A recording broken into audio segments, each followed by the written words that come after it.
ఏపీలో గవర్నర్ కోట ఎమ్మెల్సీలుగా వర్ల రామయ్య, దళవాయి రమాదేవి పేర్లను ఖరారు చేశారు. దీంతో పార్టీ కోసం కష్టపడిన వారికి గుర్తింపు ఉంటుందని చెప్తున్నాయి టీడీపీ వర్గాలు.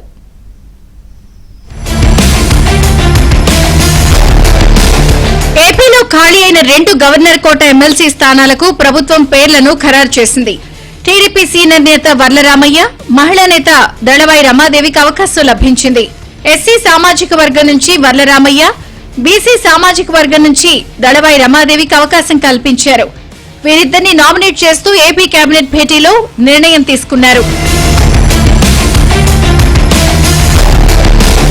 వైసీపీ ప్రభుత్వ హయాంలో వరుస కేసులను దళవాయి రమాదేవి ఎదుర్కొన్నారు.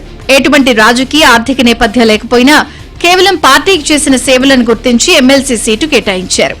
పార్టీ ఏ బాధ్యతలు అప్పగించినా నిబద్దతతో పనిచేస్తారని రమాదేవికి పేరుంది. ప్రస్తుతం అనంతపురం పార్లమెంట్ టీడీపీ అంగన్వాడీ సంఘం అధ్యక్షురాలిగా వ్యవహరిస్తున్నారు. ఎమ్మెల్సీగా అవకాశం కల్పించడంపై దళవాయి రమాదేవి భావోద్వేగానికి లోనయ్యారు. ఈ అవకాశం తనకు దక్కుతుందని అనుకోలేదన్నారు. బడుగు బలహీన వర్గాలకు చెందిన పార్టీ తెలుగుదేశమని మరోసారి రుజువు చేసిందన్నారు. రాజకీయంగా వెనుకబడిన వడ్డెర సామాజిక వర్గానికి సముచిత స్థానం కల్పిస్తామని యువగళం పాదయాత్రలో మంత్రి నారా లోకేష్ హామీ ఇచ్చారు. కాగా ఇప్పుడు ఇచ్చిన మాట నిలబెట్టుకున్నారని రమాదేవి సంతోషం వ్యక్తం చేశారు. ఈ అవకాశం నాకు దక్కుతుందని నేను అసలు అనుకోలేదు. కానీ బీసీ బడుగు బలహీన వర్గాలకు చెందిన పార్టీ తెలుగుదేశం పార్టీ అని మరోసారి రుజువు చేసింది.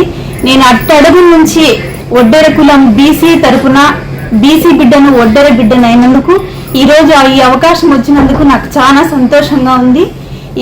ఈ అవకాశం కల్పించిన నారా చంద్రబాబు నాయుడు గారికి, ఐటీ విద్యాశాఖ మంత్రి వర్యులు నారా లోకేష్ అన్న గారికి కృతజ్ఞతలు తెలుపుకుంటున్నాను. వర్లరామయ్య విషయానికొస్తే ప్రస్తుతం టీడీపీ పోలిట్ బ్యూరోలో సభ్యుడిగా ఉన్నారు. గతంలో ఆర్టీసీ చైర్మన్ గాను వ్యవహరించారు. అలాగే 2009 ఎన్నికల్లో తిరుపతి లోక్సభ నియోజకవర్గం నుంచి పోటీ చేసి ఓటమి పాలయ్యారు. పార్టీ కోసం కష్టపడిన సాధారణ కార్యకర్తలకు గుర్తింపు ఇవ్వాలి అనే ఉద్దేశంతో సీఎం చంద్రబాబు ఈ నిర్ణయం తీసుకున్నట్లు పార్టీ వర్గాలు చెబుతున్నాయి. సామాన్య మహిళకు ఎమ్మెల్సీ సీట్ ఇవ్వడం ద్వారా పార్టీ కోసం పనిచేసిన వారికి గుర్తింపు ఉంటుందని టీడీపీ అధిష్టానం మరోసారి రుజువు చేసిందని అంటున్నారు. పార్టీ కోసం కష్టపడితే పదవి వెతుక్కుంటూ వస్తుందని చెప్పడానికి దళవాయి రమాదేవి ఎంపిక ఓ ఉదాహరణ అని టీడీపీ వర్గాలు చెప్తున్నాయి.